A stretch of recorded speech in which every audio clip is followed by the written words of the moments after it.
So as we see now, we're seeing this qualifying session where we have Benz Bunky with a 142.611, followed by Terence Gregg 142.971 and Menno Klont on 143.427. Obviously these are the first laps of these drivers, so we'll see in the next 11 minutes the times.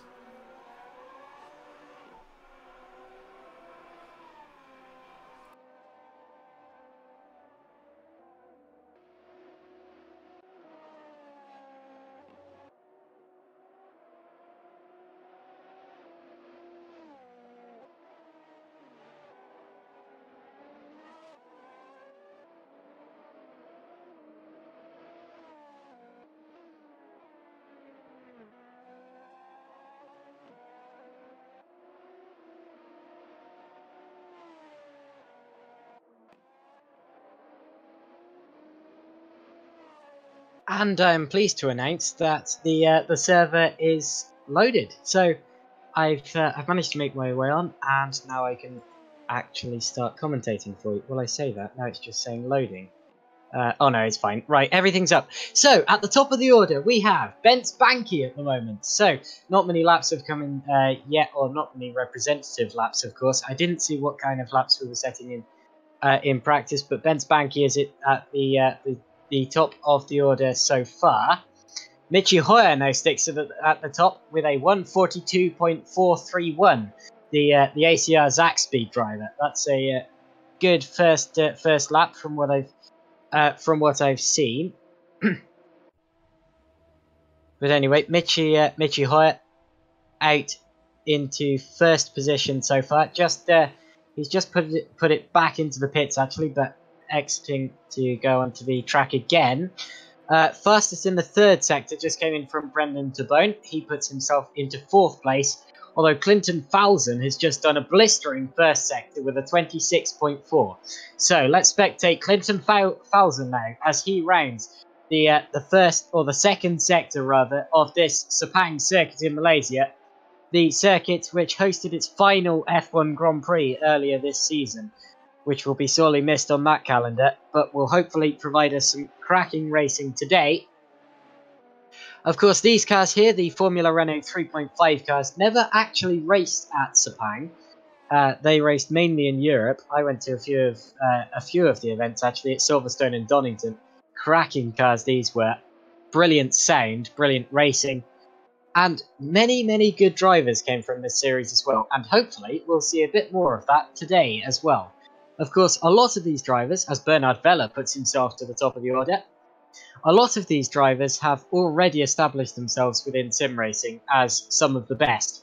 But there's always new opportunities for brand new faces to shine through, and we'll see who we discover today. So Clinton Falzon now finishes his lap and puts it to the top. It wasn't a particularly impressive second sector, but his first and third were best of the session, and that puts him at the top of the order with a 142.389, and that is 0.02 of a second faster than Bernard Vella's order. Of course, there's still time to improve. We've still got 7.5 minutes left in this session, but definitely good to get the laps in now and just see what you can do. Meanwhile, Michi Hoyer puts in another good lap. However, it's not anywhere close to the it's not close enough to overtake the either of the top two Maltese drivers. In fact, I'm not entirely sure of Michi Hoyer's nationality because that's the Assetto Corsa logo there. He's ahead of, interestingly, Benz Banky, the Slovenian. So we've got another nationality represented there, as well as other nationalities apart from Maltese, of which the majority of races in this series are from. We have Menno Klont from Holland, the Dutch driver there, currently in 18th position. We have Adriano Matson from Italy, and Jamal Gandour, interestingly, from Lebanon. And of course, Gandour sees himself as the most dedicated sim racer in Lebanon.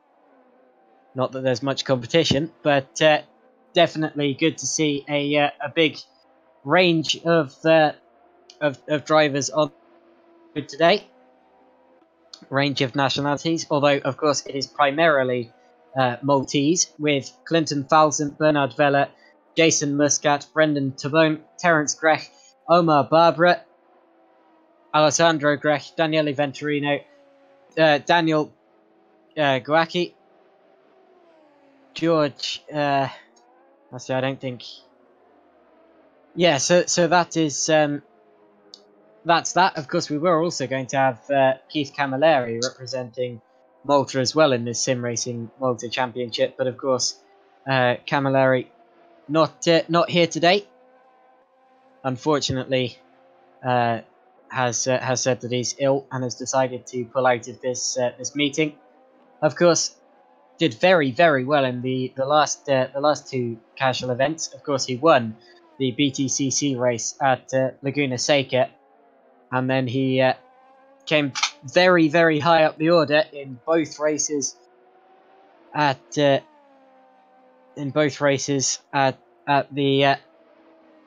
at Monza last time out in the GT3 race. Kevin Pisani is also another one representing Malta. Missed his name. There he is. Currently not. He hasn't set a lap yet, actually, so we're just waiting for Pisani's first. Anyway, meanwhile, Michi Hoyer has gone fastest in the first sector. So Michi Hoyer is on a quick lap.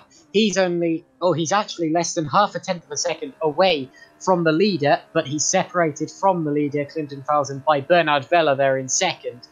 Hoyer's second sector there is actually a long way off. It's 0.5 of a second off Bernard Vella's lap as he slighted around.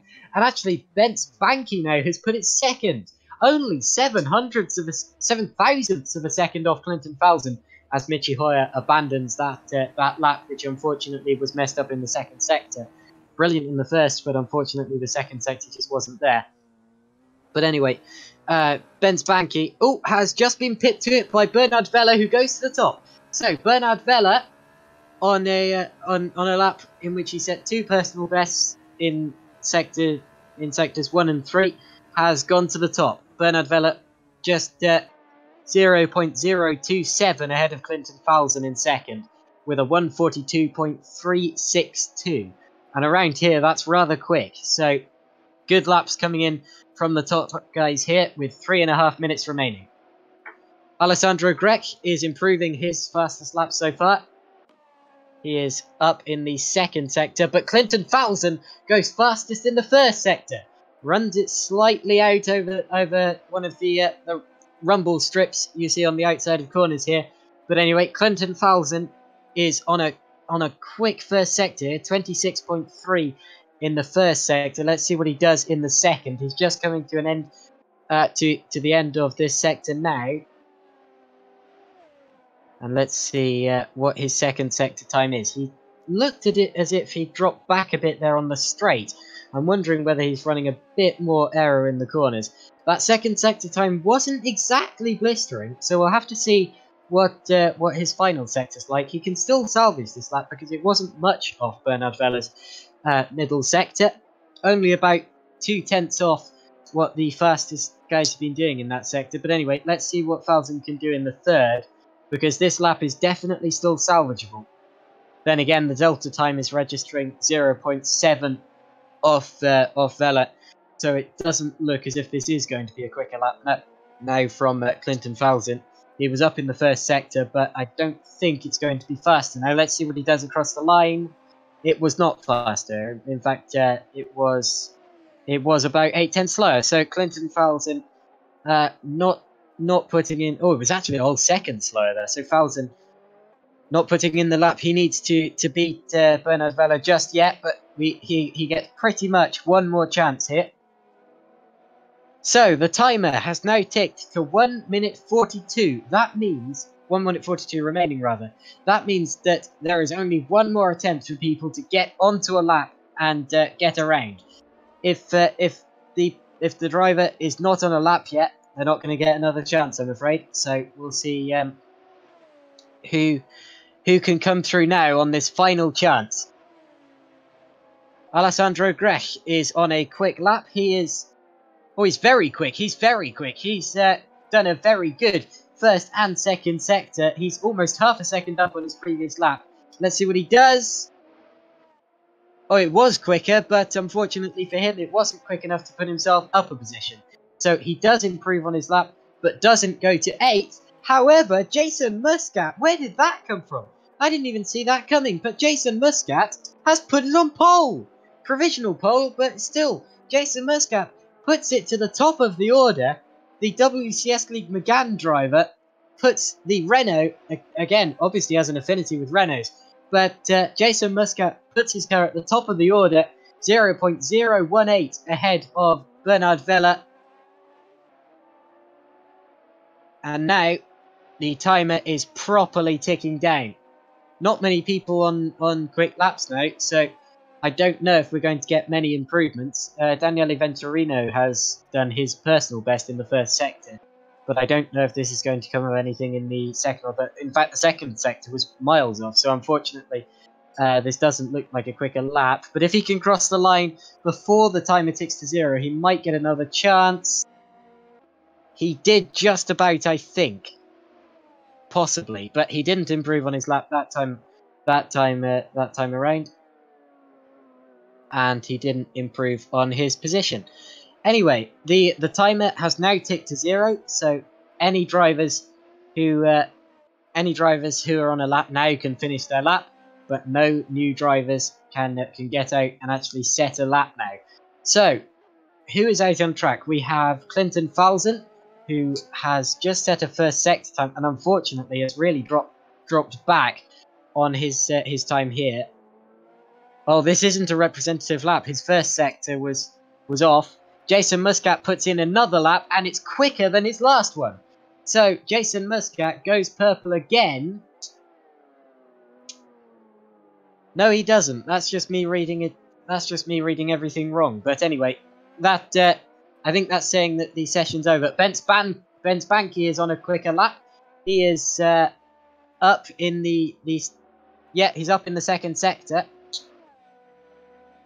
So let's see what Ben Spanky can do on this time around. He's just coming around the final corner now, and I believe he will be the last person able to put in a quicker lap. Let's see what Ben Spanky does. Does he get himself into the top 3? Oh, he puts it pole at the last minute. Ben Spanky, right at the dead, puts it at the top of the order. Wow, where did that come from? It's a 1:42.331. And that's astonishing. It's happened at the last possible opportunity. And Ben Spanky has come out of nowhere. I didn't even know that was going to be... Oh, it was a session best sector 3. That's how he did it. It didn't look like it was going to be up in the first or second sectors. He'd lost about 0.4 of a second to his rivals in the first and second sectors, but his third sector time was just... That's the one you need the straights for, the straight line speed, of course. Was just astonishing. And look at that, at 1:42.331. That's 0.013 ahead of Jason Muscat in second.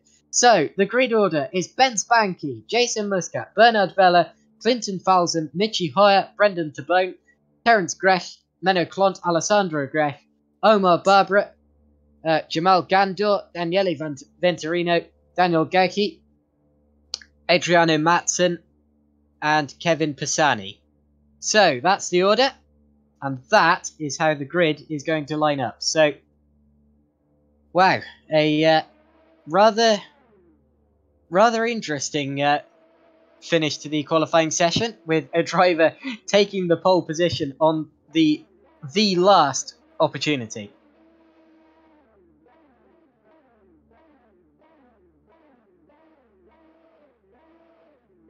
Oh, what a lap.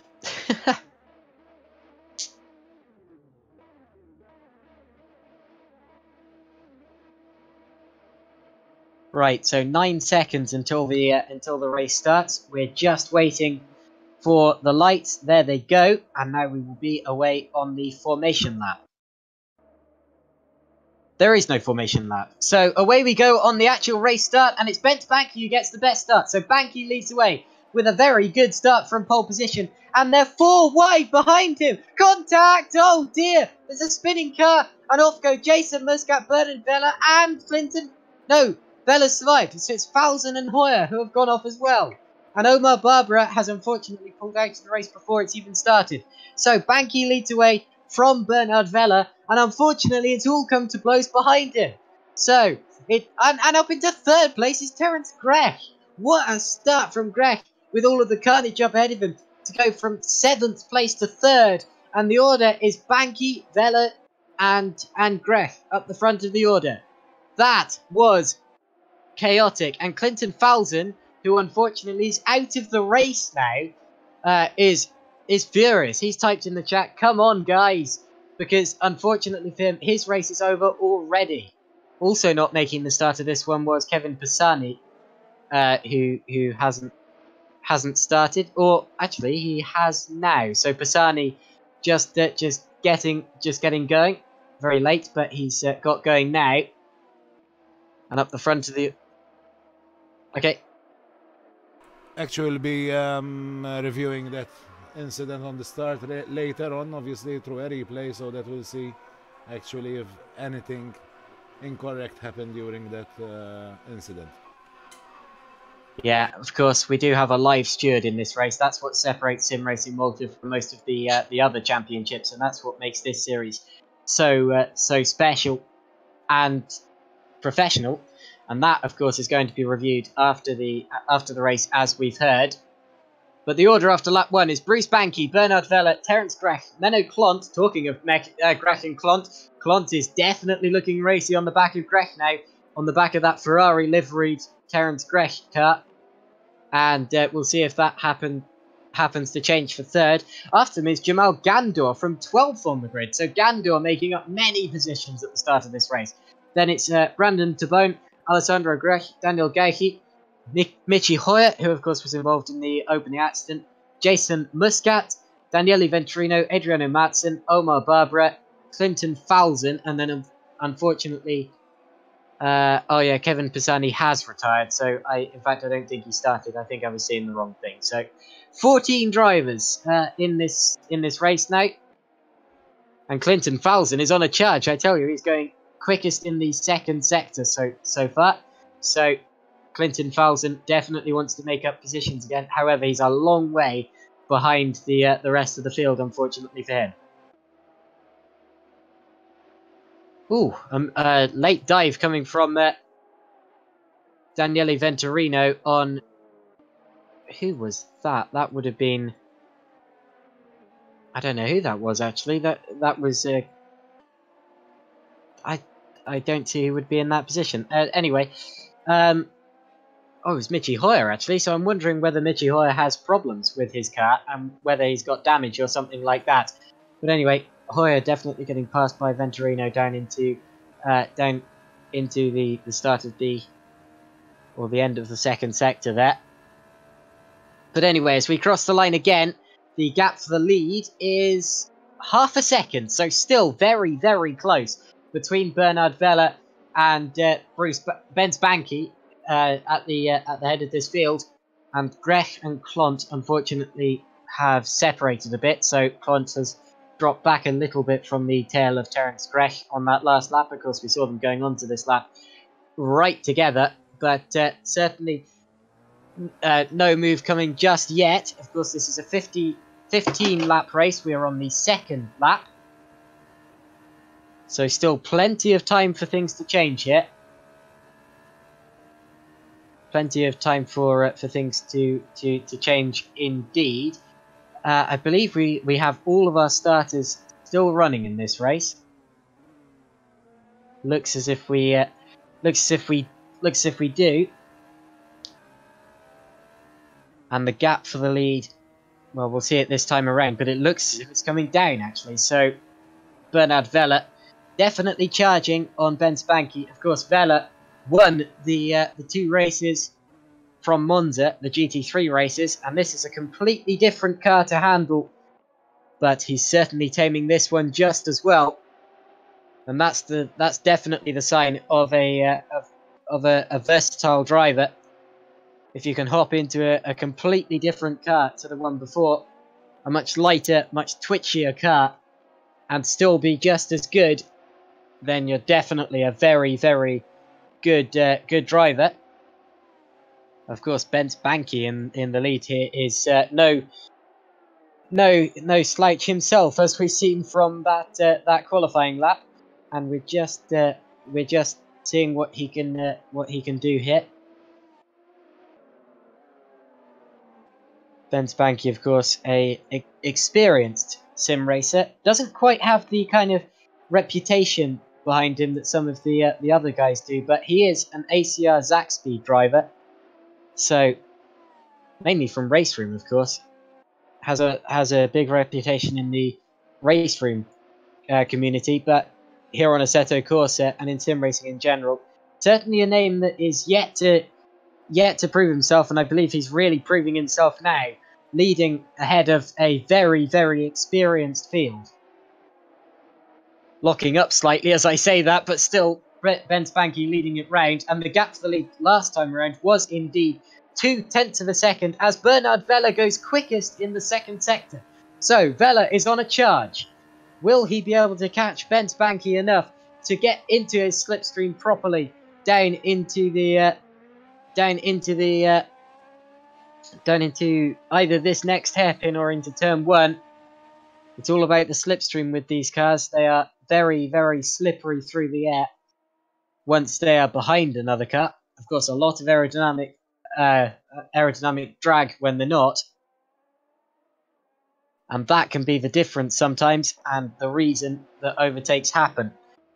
Ben Spanky, meanwhile, has responded to the pressure and has gone quickest in Sector 3. So personal best in race best in Sector 3, and has extended his lead from Bernard Vella. So the gap that time round. Oh, in fact, Ben Spanky's lap was almost a second faster than Bernard Vella's there. So Vella has dropped back almost a second there and is now 1.2 seconds behind Ben Spanky. Now, moves have been going on further down the order. Here is Jason, and that's Michi Hoyer fighting with Daniel Gauki. So Hoyer is going around the outside.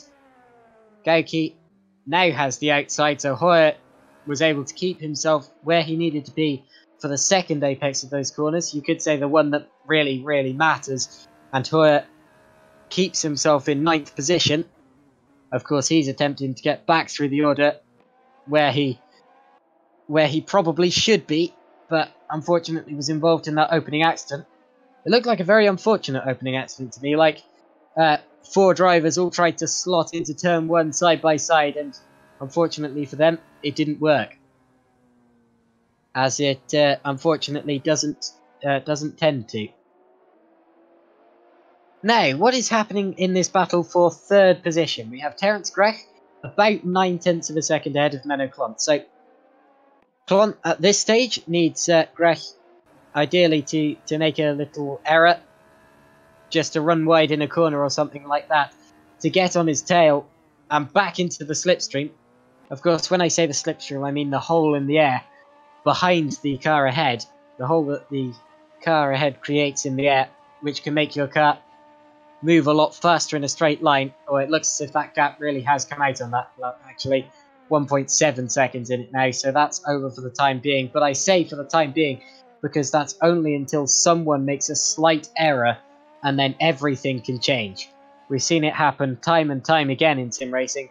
It's very, very unpredictable, and you never truly know what's going to happen and when. Now, Michi Hoyer has made his way up into 8th position on that lap, as Alessandro Grech, I believe, has actually lost a lot of ground there. He's dropped back behind Daniel Gauki as well, and is pitting. So there's a problem with Alessandro Grech's car. He might have had an incident. I saw him taking a very unusual line in Sector 3 and heading onto the back straight. He definitely pulled over very hard to the inside line, and you don't tend to see that from drivers on a proper normal lap. Meanwhile, Bernard Vella has again put the hammer down. He set a very quick Sector 2 time, quickest of the race so far. So let's see how close Bernard Vella can be to Bence Banki at the end of this lap in terms of the split time.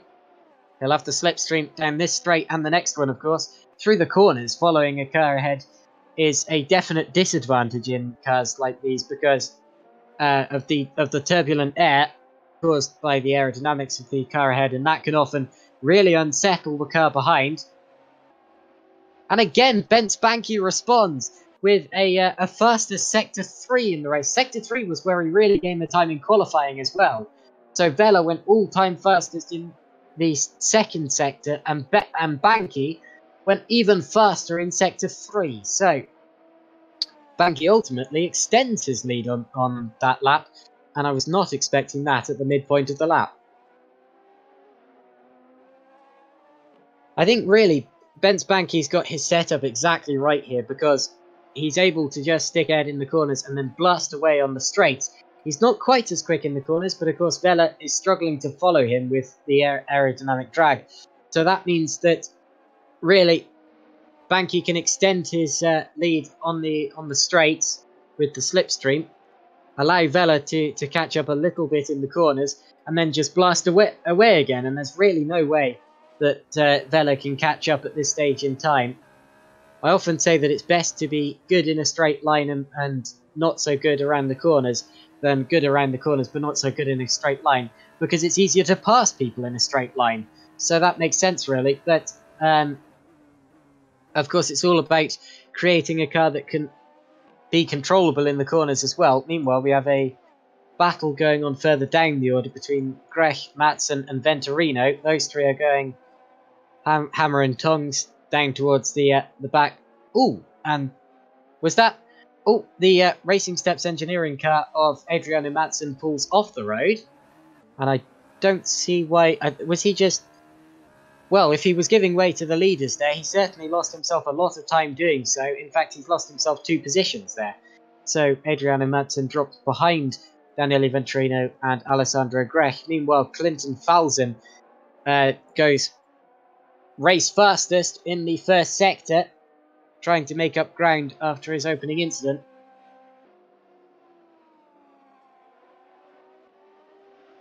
So a quick first sector time for Clinton Falzon, but of course this isn't qualifying anymore, this is the actual race.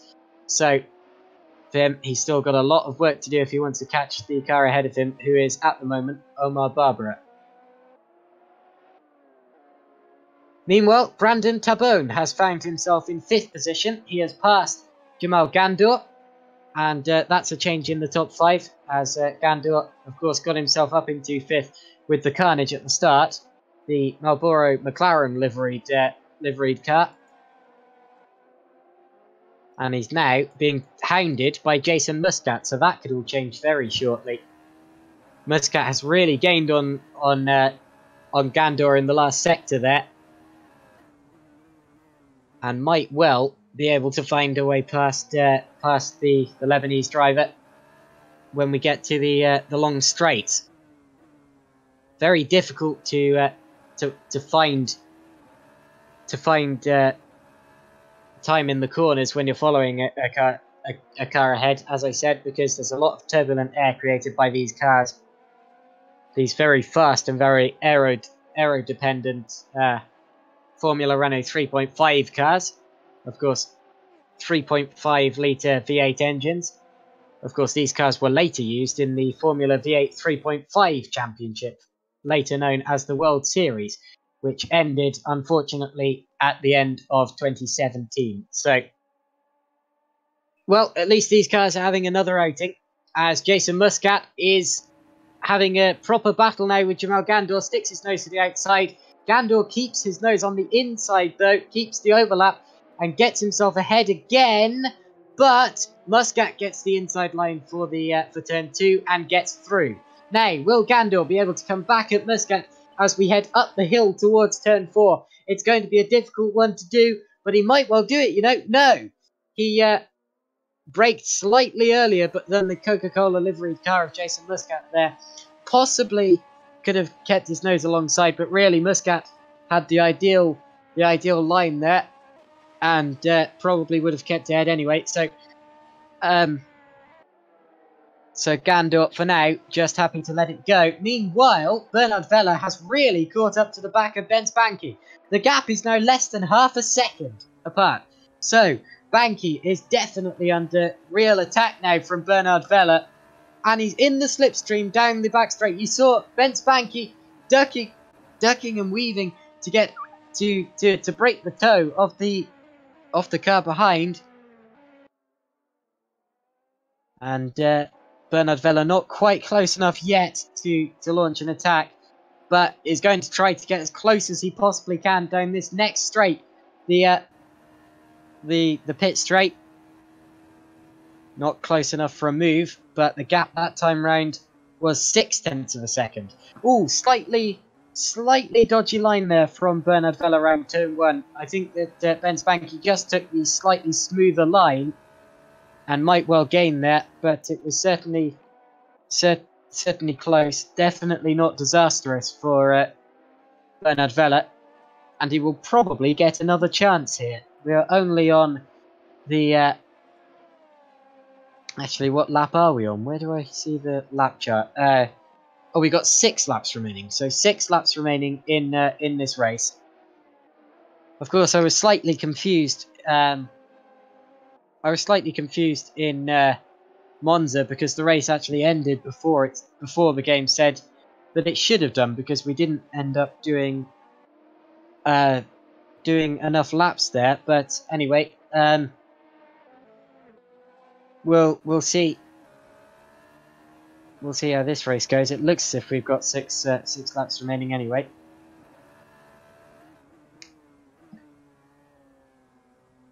Right, so we're just watching, I believe, Bernard Vella just sticking in the slipstream of Bruce Banky as we head down the back straight, and possibly setting himself up for a move down into turn 1.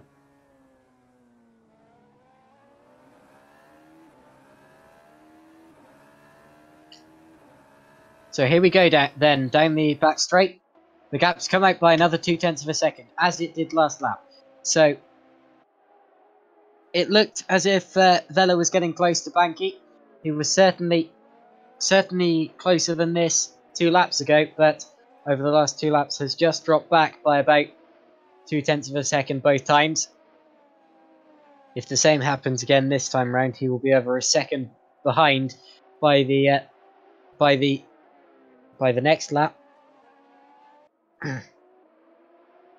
Meanwhile, the last 3 personal best lap times in the race have been set by Jamal Gandor, interestingly. So Gandor is, although not fighting for a position and has actually just lost a position, of course, to Jason Muscat, is definitely pushing hard still and is definitely not giving up on a good position. Of course, all he needs is a little error from someone ahead of him, possibly a spin or something like that, and he will be right back in this, possibly aiming for a top 5 position. He was fifth after lap 1. Meanwhile, I think the gap is actually closed for the lead now, so Bernard Vella is definitely close. And Ben Spanky rather felt the need to go very defensive there down the back straight, pulled out of the toe as quickly as he could, and it actually is very slow in the middle of the final corner there. So will there be an attack from Bernard Vella? Actually, I don't think that Banky was quite as slow through the final corner as I thought he was there. I think it was just a kind of illusion, and Vella was not able to capitalise on it quite yet. But I tell you what, it really did come down that lap by 0.3 of a second. So as soon as I say the gap is coming out again, Vella attacks, and we've seen this happen before. We've seen it happen where a driver has attacked and then they've held back for a lap or 2 when they've seen that attack has not worked, and then they've gone in for it again. And I tell you what, sometimes it works. Often it works. So we'll see what Bernard Vella can do here with 4 laps of the race remaining.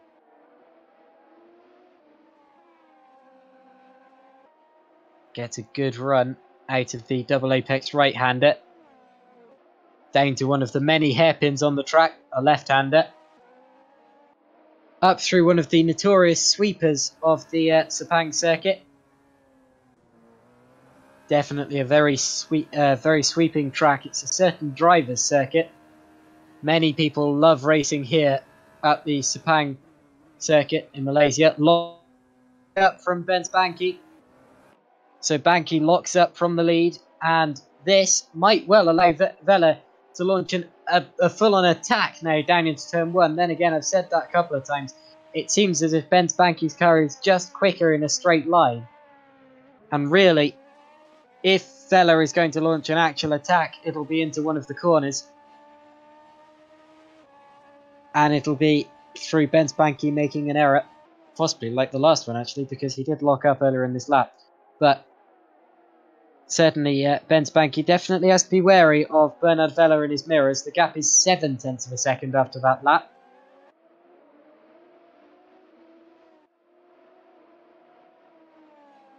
So, came out by 0.2 of a second, as we saw happen before. Came out by 0.2 of a second for 2 laps in a row. Oh, meanwhile, Terence Grech, who is running in 3rd position, has been given a 10-second time penalty for track limits. So Terence Grech, who is running in 3rd place at the moment, will be demoted as it stands to 5th position behind Menno Clant and behind Brendan Tabo. So that could cost Terence Grech a podium position here, and it's tiny mistakes like that, running all 4 wheels over the line one too many times, that can cost a driver a race, and that is drama. And fingers crossed that it doesn't happen, but we've seen this happening before, where 2 people leading the race have collided. Terence Grech, had he not made the mistake of cutting the corners, might well have been in position to win the race. But that's an extreme scenario, and it's looking even less likely now. However, Bernard Vela definitely put the hammer down on that lap, and definitely wants to get past Benz Banky as quickly as he can, because time is running out here. It seems as if Vela's braking zone for the final corner is so much later than Benz Banky's, but Banky is just able to put the power down and blast away down the straight. Oh, he locks up. So Banky locks up into turn 1, and Vela gets very close. Again, Vela's gap is 0.3 of a second. It's less than half a second behind. And this is proper battle mode now that we're seeing from Bernard Vela behind Benz Banky. And he's going full attack mode here down the back straight, tucking as tightly as he can into the slipstream of Benz Banky's car ahead. Takes a very aggressive line through the first proper sweeping corner of the lap. And there's a car off. That's Venturino. So Daniele Venturino has been off. Possibly that's not Daniele Venturino after all. That's Adriano Matson, who goes off again. So Matson struggling with his car there. In fact, his best lap, I'm afraid to say, is about 10 seconds slower than anyone else's. So Matson really struggling to tame that car there.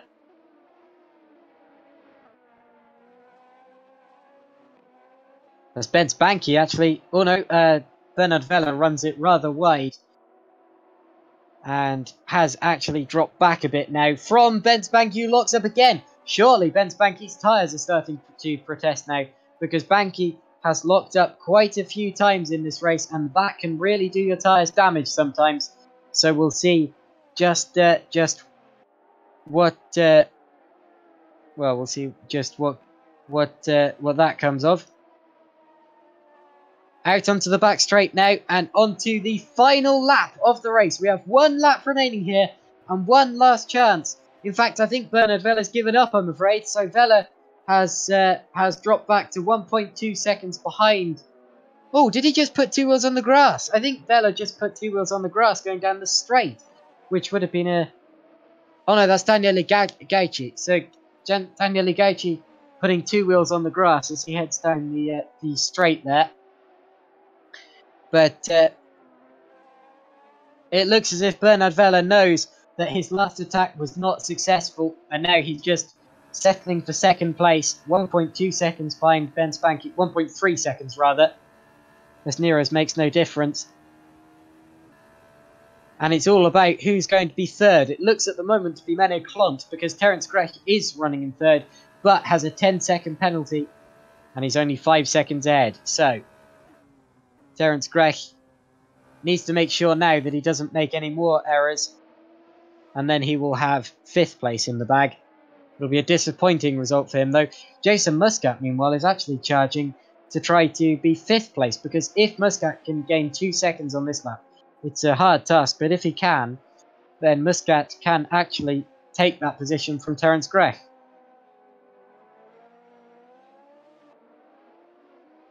Now, as we head towards the final corner of the race, Bence Banky has been dominant the whole way through, led from lights to flag, but he was hampered all the way by Bernard Vella and did very well to hang on to it sometimes. But out of the final corner now comes Bence Banky and across the line to win in Sepang.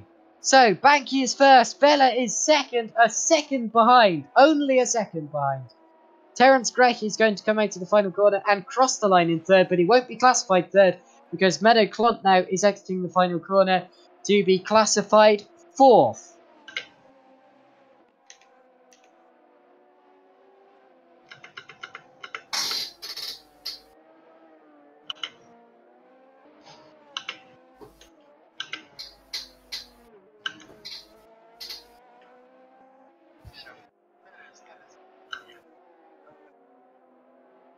Minna hija mitfija da. Ejja, rajta, ma pit lane penalty mitfija da. Ejdu mux tal-bandira s-sewda. Great job, Jason. Well done, Thank Benson, you. if you're here.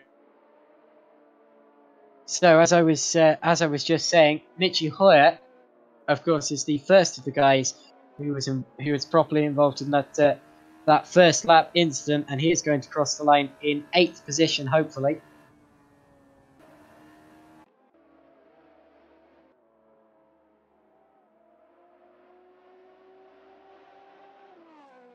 So, Michi Hoyer is in 8th place, Clinton Falzon is in 9th.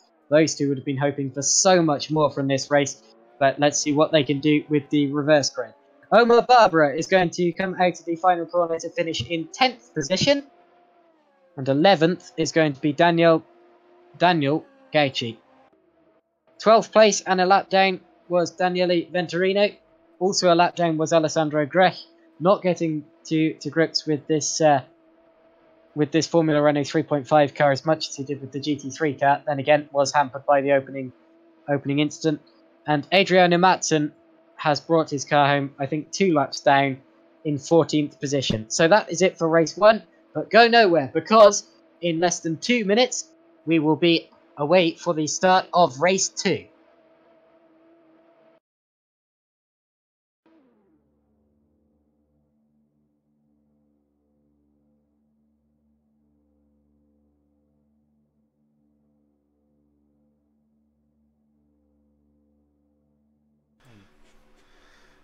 So in the meantime, I would like to thank our sponsors, which are Sim News TV.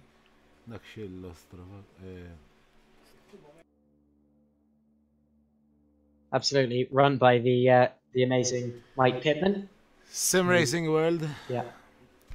Porsche, Continental Cars Limited, Melita, Textor Limited, Extreme Power Sport, Genesis, Hughes Ingveld, Fanatec and Sparco. That obviously, without their help, these races we won't be able to do them.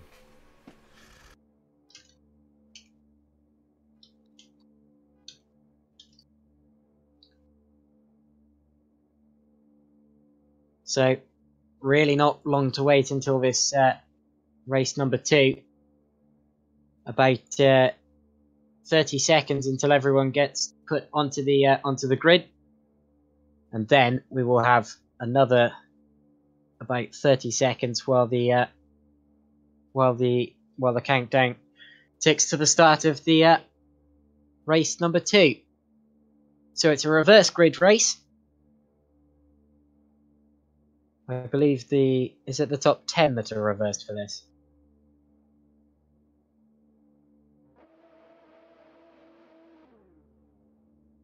But it should really muddle up the order. In fact, I've just seen the message in the chat. It says, watch out the first corner. Now, we did have an incident at the first corner in race 1. Let's hope that the same thing does not happen again.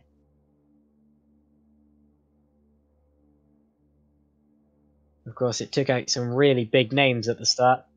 Michi Hoyer, Clinton Falzon, both of those could have done much, much better.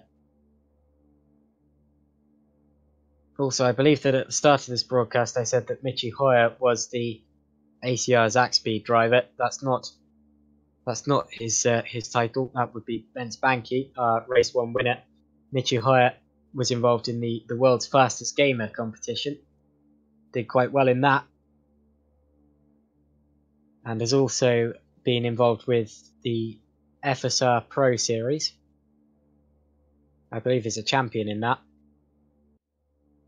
Definitely some very big names on the grid today, as the drivers now have been teleported to the grid. So it's the entire field that's reversed. So 14th position, Adriano Matson will be starting on pole here for race 2, followed by Alessandro Grech, Daniele Venturino, Daniel Gauci, Omar Barbara, Clinton Falzon, Michi Hoyer, Jamal Gandor, Jason Muscat, Brendan Tabone, Menno Klont, Terence Grech, Bernard Vella, and Ben Spanky. Now, in the GT3s, of course, we saw Bernard Vella coming from right at the back of the order to come through and win the race. That's not quite as doable in these Formula Renault 3.5 cars because they're much more dependent on aerodynamic grip, but we'll see what can happen anyway. The lights are about to come on. Here we see them. We get 5, 6, and they're off. It was a long hold, but they're off. And race 2 is underway. Adriano Matson gets a good start. There's already contact. Oh, my word. Oh, there's a huge crash. Daniele Venturino tangles up with Daniel Gauci. Gauci spins into the rest of the pack. And who's that that's been caught out? Someone has stopped. And gets going again on the straight. Oh, dear. Matson gets spun around at turn 1. It's all kicking off here. And everything has gone wrong at the start. Absolute carnage. And I don't even know who's leading.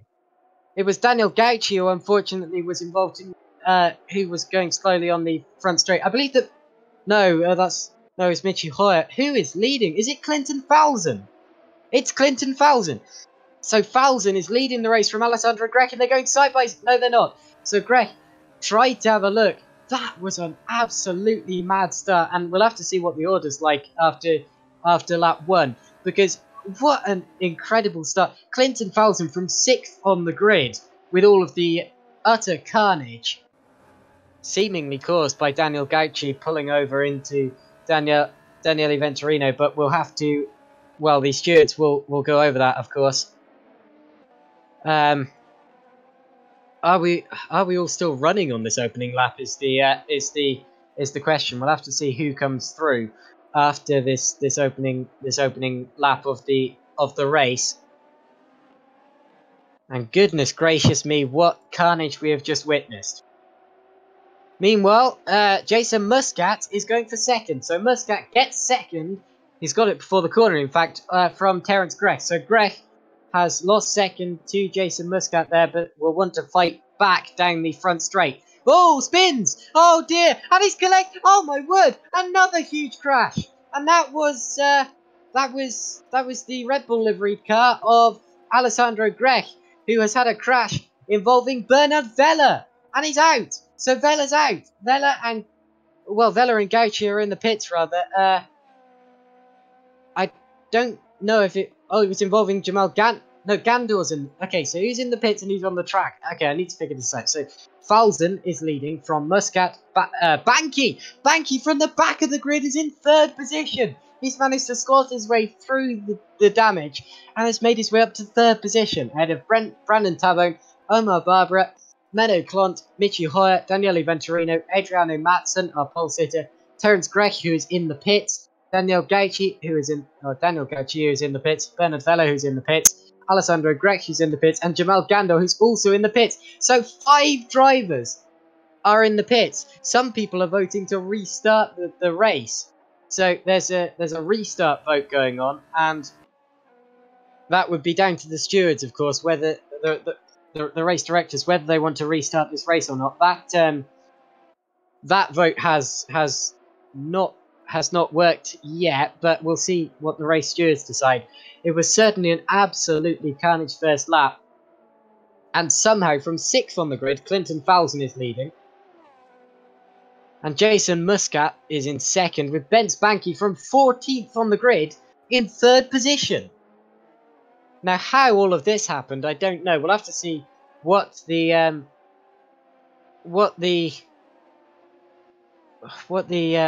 decision from the stewards is. I don't actually know who's still in the race. Bernard Vella has made his way out of the pits, so Vella is still in the race, and that's good to see. So at least we haven't removed all of the big names. Terence Grech has also made his way out of the pits, although out of the race, I believe, are Daniel Gauci, Alessandro Grech, and Jamal Gandor. So unfortunately, we've lost a few big names at the start of this race, and all in that opening carnage. And we'll have to see what the stewards vote on that. It doesn't look. Actually, Joshua, sorry for interrupting. We're having a look at that incident later, but obviously enough, we cannot have a race restart, because if it was actually in real life and there was an accident, the cars would be damaged. So it doesn't make any sense that obviously in the virtual world we make a restart when we're trying to be as much next to the real world. Also, we informed all drivers, as you well said, that they need to watch out as soon as they go out and as soon as this race starts, so they need to watch out their driving. That is a good point. It's all about realism in sim racing, so we want it to be as realistic as possible. And unfortunately for the drivers who are now from 11th to 14th position, that is the end of the race. So Terence Grech, Daniel Gauci, Alessandro Grech, so both of the Grechs eliminated in that. Actually, Alessandro Grech was eliminated in his own instant at the end of the first lap. And then Jamal Gandor, unfortunately, are all out of the race. I believe it was Daniel Gauci who was involved. No, it was Bernard Vella, I think, who was involved in that incident with Alessandro Grech, as Grech got it all crossed up on the exit of the final corner, and unfortunately took out a few more cars in that one as well. So, unfortunately, that's it for 4 drivers, and Bernard Vella is now a long way behind the rest of the order. Bernard Vella, someone who, of course, could have done a lot more and should have done a lot more, but hasn't gone his way today. Finished 2nd in race 1, just couldn't find his way past Ben Spanky, and now he's right at the back of the order in race 2. Well, let's see what kind of position he can salvage from this. Meanwhile, the main battle on track now, as we have a very spread out field from that opening carnage, of course, is for 2nd between Jason Muscat and Ben Spanky, although Michi Hoyer versus Mano Clont for 5th is also rather close. But so, Josh, sorry for interrupting again, but it's obviously fine. from a first... Oh, we've had an off! It's the leader! Clinton Falzon's off! So Clinton Falzon has gone off! Again, sorry for interrupting, but he's gone off in the final sector, and now Jason Muscat is side by side with him for the lead of this race, and he's going up the inside. So Muscat gets the lead of this race through a mistake for Clinton Falzon, and Ben Spanky is right on his tail now as we head down into turn 1, and this could well change for 2nd as well. Will it? He's poking to the outside. Oh dear! And it's a lock-up from Clinton Falzon that forces him into Ben Spanky. More contact again. So it's contact after contact after contact in this and a collide again. I don't believe it. Both of them are off. Clinton Falzon gets going quicker. It looks to me as if Ben Spanky has hit the wall. So let's hope there's no damage there. But it's happened again. This is utterly hopeless. Just, my goodness. Anyway, you were going to say something. As for this recent incident between Ben Spanky and Clint, I think, Falzon or Brendan Taborni, obviously this incident is under review right now by the steward. as I get back to the initial accident there was. From the first views we have, obviously we need to see some replays. It seems that Alessandro Grech actually spun and obviously created the incident, so it's like possibly a race incident, but it has to be reviewed in more detail later on. Okay, thanks for that. We have complete carnage here at the Sepang circuit, and it's now Jason Muscat from Clinton Falzon and Brendan Tabone, as Bence Banky appeared to have come off worse from that incident, and that has put Brendan Tabone up into third place. So it's now Maltese drivers 1, 2, 3 in front of the Maltese fans watching at home. Of course, the majority of the audience here is Maltese, and this will definitely be appealing to the audience. So 1, 2, and 3 Maltese drivers: Jason Muscat, Clinton Falzon, Brendan Tabone. Although there's a big question mark over Clinton Falzon, as him and Bence Banky have collided twice in as many corners, and unfortunately it's all ended in tears. So let's see what the stewards can say about that, and I'm sure we will get the answer either later in this race or after it.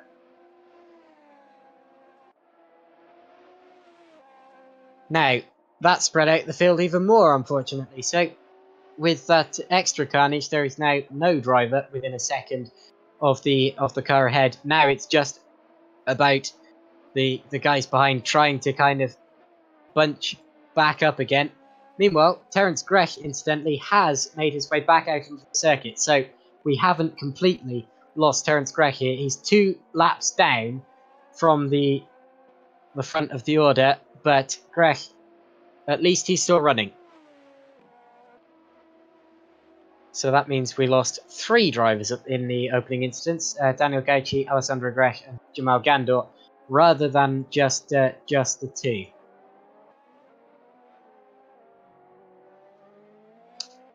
Now, after this lap, I'm sort of interested to see what Bence Banky and Clinton Falzon's lap times are, to see if there's possibly any damage from those 2. Falzon crosses the line. His lap appears completely normal, and Bence Banky's is a second off. So Banky probably struggling from damage here. I'm going to just quickly ride on board with him and see if his steering's straight as he goes down the straight. Certainly appears to be struggling a bit in terms of pace.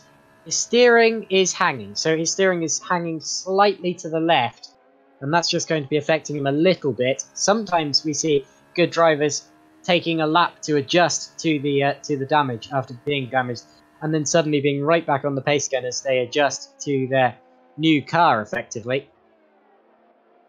Oh, as Adriano Matsson's gone off. So Adriano Matsson into the gravel on one of the fast sweepers, but gets going again, and he is about to be lapped by our race leader Jason Muscat. In fact, goes off into the gravel again in to get out of the way now. In fact, he's parked it. So is he out of the race? Yes, he is. Unfortunately, Adriano Matsson is out of this race. Possibly had an accident earlier in that lap. We certainly saw him in the gravel. But anyway, Adriano Matsson is our 4th retirement from this race. Of course, started on pole, unfortunately. Started on pole. Kept clean.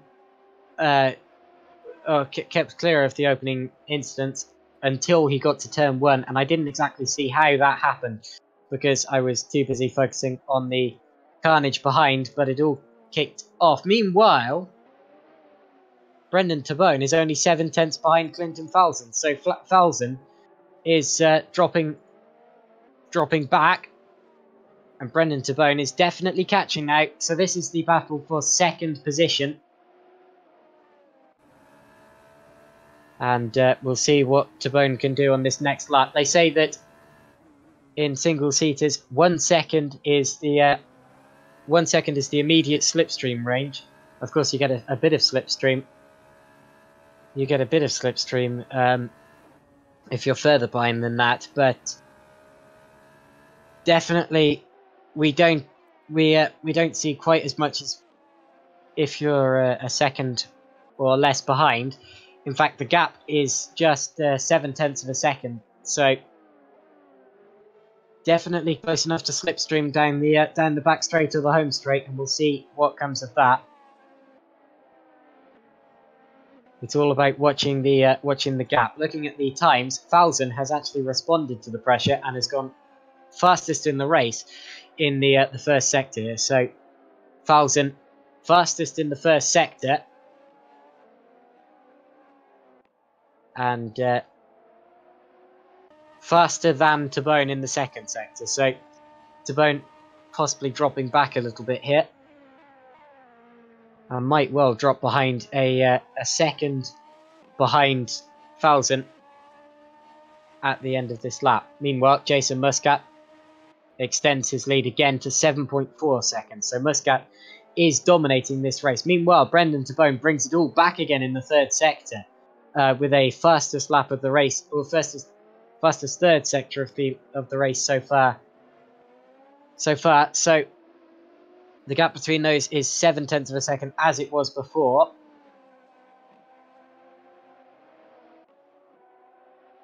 And we'll see if Brandon Tabone can launch an attack sooner or later. Of course,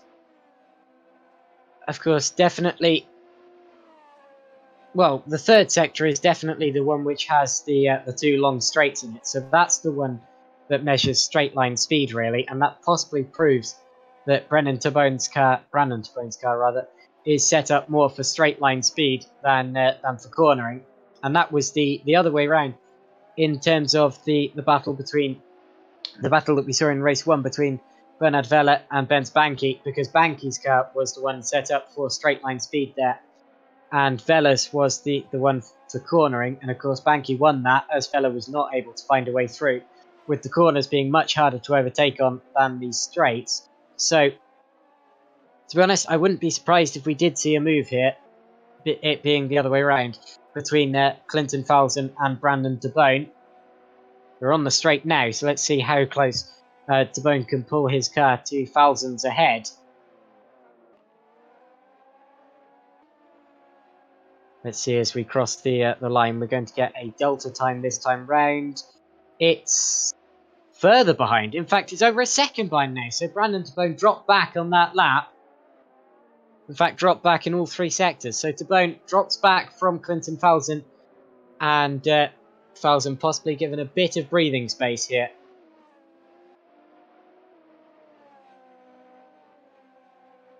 Not much, of course. Still no room for error, but a bit for now.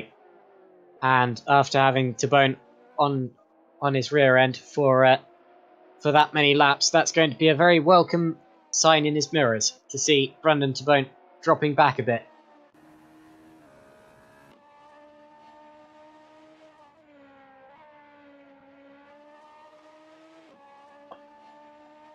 Just having a quick drink of water there. Jason Muscat still 7.4 seconds ahead of Jason Muscat. Of Clinton Falzon, rather. That's the gap for the lead, as it has been for pretty much the entire race since the opening instance, or since Falzon lost the lead over and off. And really, all Muscat needs to do now is keep lapping consistently and just bring the car home, and the trophy will be his. You can put that next to his WCS McGann trophy. We all knew he was a very quick driver, but to add this to his CV will be a very, very important thing for him. He's going to cross the line now, and well, he crossed the line 7 seconds ago now.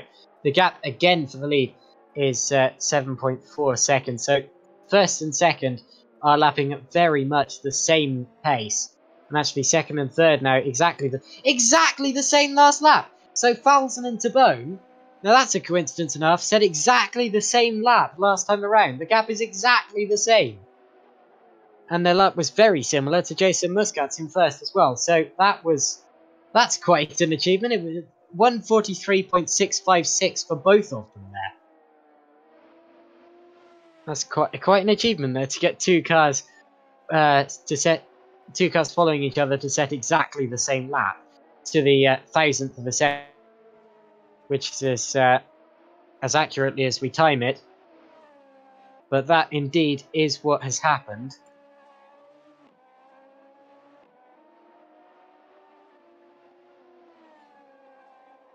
Meanwhile, despite the fact he's a long way behind the rest of the field, Terence Grech is still getting quite a few warnings for track limits. In fact, he's got a warning for track limits on laps 5, 7, and 9. I see in the chat. So every 2 laps, Terence Grech goes over the white line, and he needs to be careful of that because yes, he's a long way down the order, but you lose far more time by getting a penalty than you gain.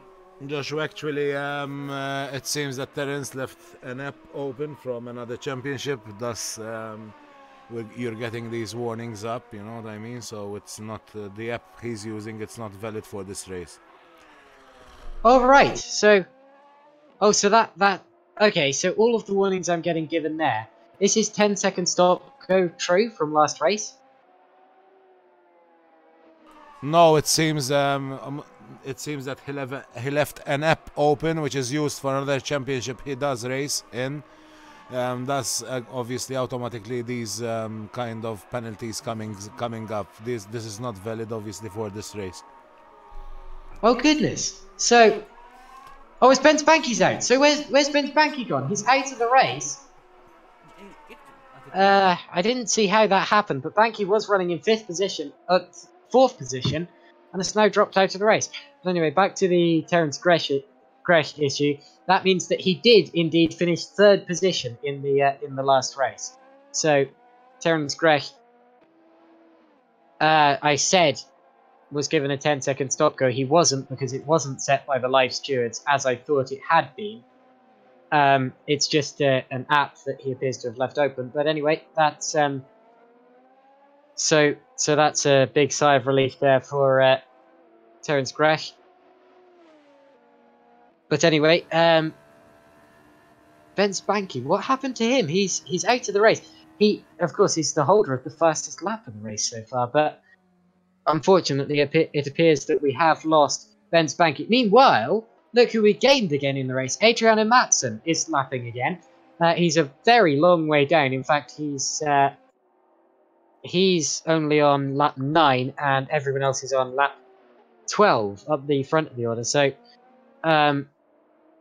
Matson has got going again after having to pull into the pits for whatever reason. Of course, didn't just pull into the pits, parked it in the gravel and then pulled into the pits. But anyway, we now have 11 cars running again. He's just been lapped by Terence Grech.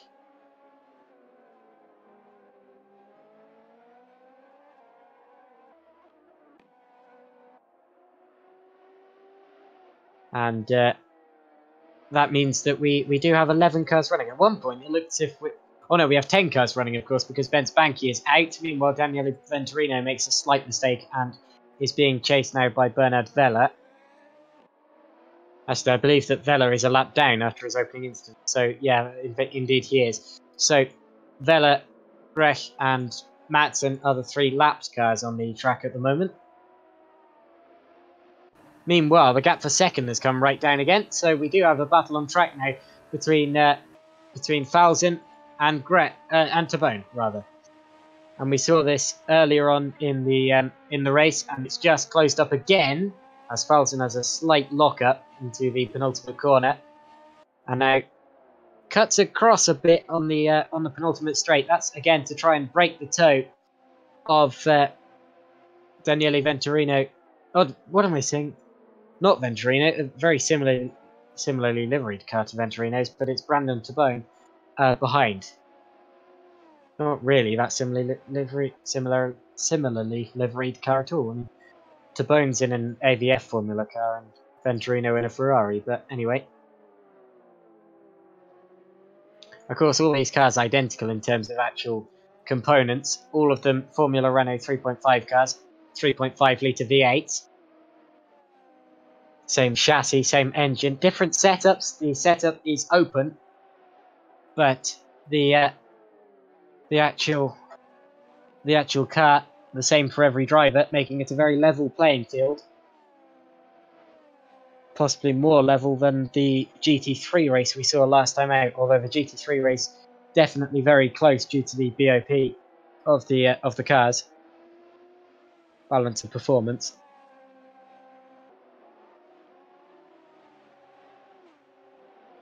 And the gap last time around for second place was about 0.8 of a second. So if Tabone wants to get this second place in the race, he really needs to get a move on now. And again, I'm just seeing the message that Terence Grech has a 10-second time penalty. He doesn't. Again, unless I'm told by the live steward that he does, he doesn't, because that again is just his silly app.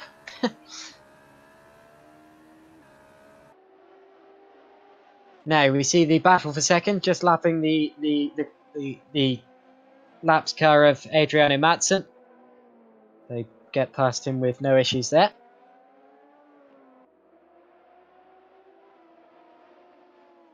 Also, I don't know what happened to Kevin Pisani, because Pisani, of course, was supposed to be racing this weekend, but he has not. So Pisani has not made either race start. And Matson is now ahead of Ben Spanky, who pulled out of the race a couple of laps ago. So that means that the top 10 guys are now the top 10, or the 10 guys still running in the race on this final lap of the race now. So Muscat just rounding the track for the final time now, a long way ahead of the rest of the field, 7.5 seconds ahead of the rest of the field. He's been completely dominant in this race. Of course, had to fight his way to the front, dodge his way through the opening incidents, and get his way past Clinton Falzon, who made it unfortunately easy for him by running off at the penultimate corner. But now that he's been put out in front, Jason Muscat has just extended his lead, and extended his lead. It won't be quite the win that he was looking for because of all of the incidents earlier on in the race. Of course, with the race 1 winner in particular not finishing this race. You see he's celebrating already. So that will not affect Muscat's celebration on this race. A win's a win, and it's a dominant win at that, a very well-deserved one. He weaves all the way down the penultimate straight and the final one, and he wins it. So Jason Muscat wins race 2 here, and he is going to be followed home by Clinton Falzon, who gains a lot in that last sector due to Muscat's weaving, but that really doesn't matter because Muscat's already won it. Tabone is 3rd, so Falzon did well to hold off Tabone on some of those laps there, but does bring it home in 2nd. Tabone is 3rd and rounds out the podium. Menno Klont is crossing the line in 4th place there. Michi Hoyer, in a weekend that promised so much more for him, but of course had a bad position in race 1 after his contact at turn 1, and then a bad position in race 2 due to his reverse grid starting position, and I believe he got involved in the opening incident again. Crosses the line in 5th. Also, Adriano Matson has already crossed the line a couple of laps down in 10th place. I thought he was well and truly out of the race at one point, so it's good to see that he has crossed the line. Omar Barbara has crossed the line in 6th position. Oh, Daniele Venturino's off. So Venturino's off, and that has put the battle for... Well, in fact, he's already dropped behind Bernard Vella. So Vella has already found his way... Oh, no, because he's a lap down. So the battle for 7th is not on, as Vella crosses the line in 8th and a lap down after the opening incident. And Terence Grech is also a lap down. But anyway, we have the 2 Ferraris about to cross the line now, with Daniele Venturino crossing it in 7th and Terence Grech crossing it in 8th. So that is the order, with Jason Muscat, Clinton Falzon, Brandon Tabone, Menno Klont, Michi Hoyer, Omar Barbara, Daniele Venturino, Bernard Vella, Terence Grech and Adriano Matson. And then the DNFs of Ben Spanky, Jamal Gandor, Alessandro Grech and Daniel Gauci. So that is the order of a very, very hectic race, and a very unfortunate one too, because some big names were put right down the order at the start of that race. But still a good race nonetheless. So now, Joshua, we're gonna invite the drivers, obviously, to the commentary channel so that we can have a brief interview with them. Right, jolly good. So, interviews coming up.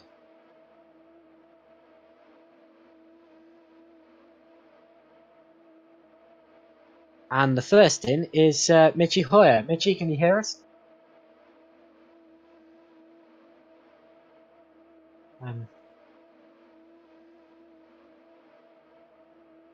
Okay, I'll wait until a few people have got in, and then whoever wants an interview first, I suppose, can speak up.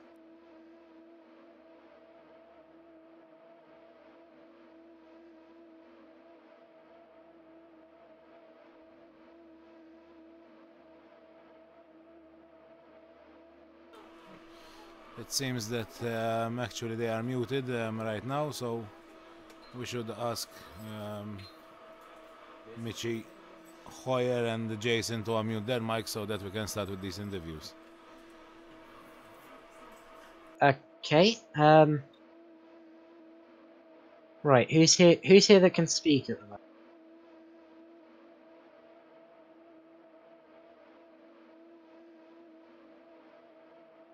Michi Hoyer types.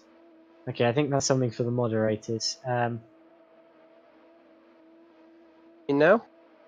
Ah, there we go, Michi. Yeah, we can hear you. So, Great stuff. I was saying at the end, you were a bit unlucky in that one, of course, with the incident in race 1 and the reverse grid order in race 2. Do you think that weekend could have promised more from you?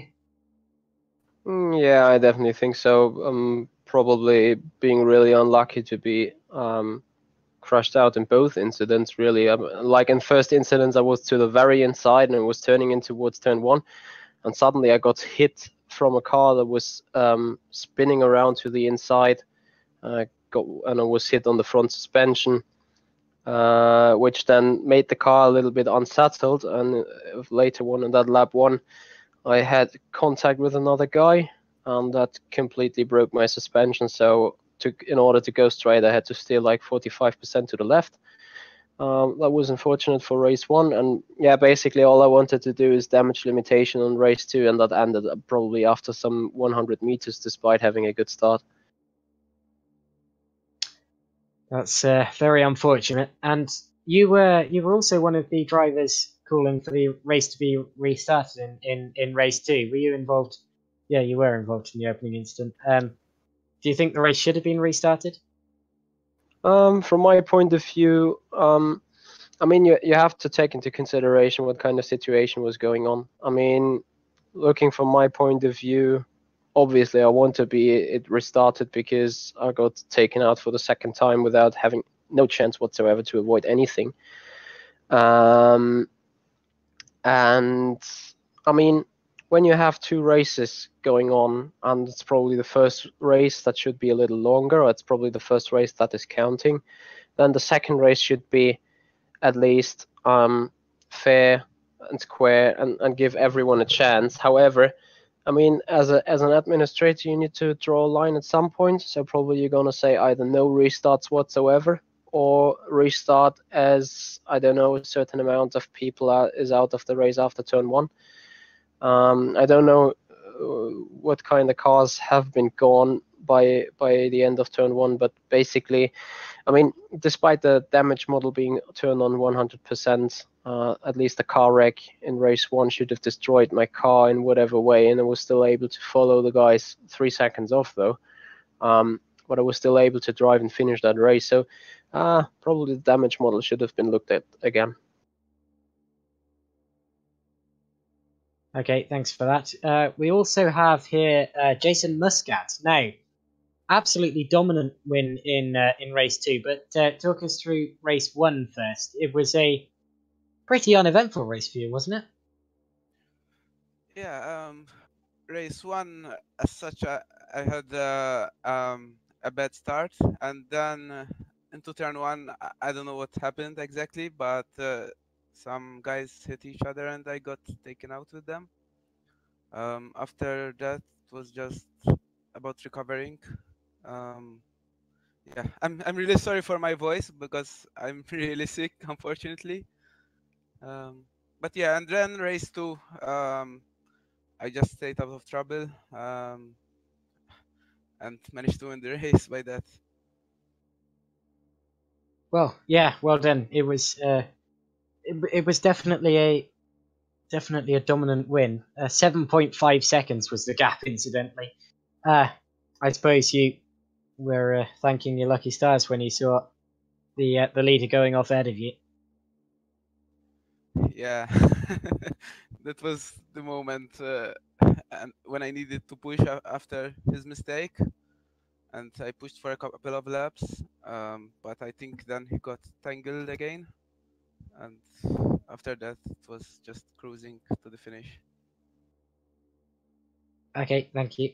So, Thank you. Bernard Vella here. Hello. Second in race one. It's just so hard to follow the car ahead, isn't it? Yeah, the dirty air was I was sliding way too much in the dirty air. I just couldn't keep up. So, a good race one to put you second place. Of course, you would have been looking for the win, of course. Do you think race two could have offered a lot more though? Yeah, after one lap I was P3 or P4, I think. But then there was an incident and I couldn't do anything about it. That's just pure racing. Okay. And although how do you think the weekend went for you as a whole, like? Better than I expected. I was a bit behind on the lap time charts. I was like a tenth off the best lap. So I'm quite happy with second and seventh or eighth, I think. Jolly good. Yeah, you were eighth in race two. Right. Who else have we got? Well, I believe first in here was Terence Grech. So Terence, can you hear us now? Yeah. Good. Right. So talk us through your races then. Well, fortunately, there isn't that much to say because, like, both races, I was like driving alone. Yeah, the first race, I had a decent start, and yeah, I saw like there were like 5 cars in front of me, like they were like turning the first corner like beside each other, and yeah, I know that there's gonna be an incident, and yeah, like 2 or 3 cars just crashed, and I managed to go to the first corner without crashing. And yeah, I just kept third place there, and there was Melo Clone behind me. He was pushing me a bit, and yeah, I think my race pace was a bit better than him. So yeah, I just went and finished the race on third place. And second race, the start was a bit of a mayhem, unfortunately. Yes, And it yeah, was. I had a very good start there. I think to the first corner was about fifth place, something like that. And unfortunately, on this straight line, there was 2 guys like they were squeezing each other, and they crashed. And I was behind them, and I didn't go anywhere to go. And fortunately, I crashed with them. And yeah, I just needed to enter in the pits, and yeah, just went out about 15th place, I think, and I managed to finish 9th, I believe. So, and again, it was a lonely race. So, yeah, that's basically. Yeah, well, definitely a shame for you. I was quite surprised to see you going back out into the race. Actually, it looked like a big hit at the start, but definitely a shame. Who else have we got here? Oh, Brandon Tabone. So Brandon Tabone. Yeah, hello. Hello. Yeah, you can hear us good. Right up the order in race two. Finished third place. So a podium position. Talk us through how you did that. Yeah, that was at the beginning. There was a big crash. I had to stop immediately. Like I had to stop. Then I continued racing, and there was more crashes, and I ended up in third place. Then there was the Banky. I think he crashed with the second guy, and I skipped him, and I was in third place, and I kept my place there. Jolly good, yes. And race 1 for you, where did you finish in that? How did that go? I finished in 5th place behind Menno, and the last lap was very tight. We ended up entering together the finish line. Oh yes, I saw that. Yes, 0.3 of a second, I believe it was. Do you think you would have got him if there was one more lap? I was a bit cautious, so I don't crash, because racing is all that about. Not racing only, but you have to be careful for the other players. But if I had another lap, I think I would have the 4th place. Good, good. Right. So that's everyone in the server, I believe, unless I'm missing anyone. Do we have any more drivers? No, I think those are all the drivers that were available actually after this race. So I don't, did you talk to Bernard by any chance, Vella? Yeah, I spoke to Bernard fella. Well, it seems that those are all the drivers that we had available on the server. We want to thank once more our sponsors, which are Sim News TV, Sim Racing, Porsche, Continental Cars Limited, Melita, Textor Limited, Extreme Power Sport, Genesis, Husingveld and Fanatec, and Sparco. And obviously we would like to thank you for being with us to commentate through the race, our casual race of today. That's fine. Thank you as well for the updates and for the series. Yeah, for the series. It was a good race. Two good races. The second one possibly a bit more disappointing for the majority of drivers. The first one rather clean, but I'm certainly looking forward to the next series. And well, it's definitely going to be one to tune in for, the main series, running from January up until October. That's the Porsche 911 Cup Sim Racing Malta. 8 rounds, I believe, and it's definitely going to be a very professional championship. The qualifiers for that open at the moment, and I will see you then. So that is the last one of 2017. So Merry Christmas and Happy New Year, and I will see you next season. Yeah, I would like to thank everybody for the support given to us as Sim Racing Malta, and obviously we would like to wish the Happy New Year to everybody, and we'll see you next year with our championship and more races. Thanks.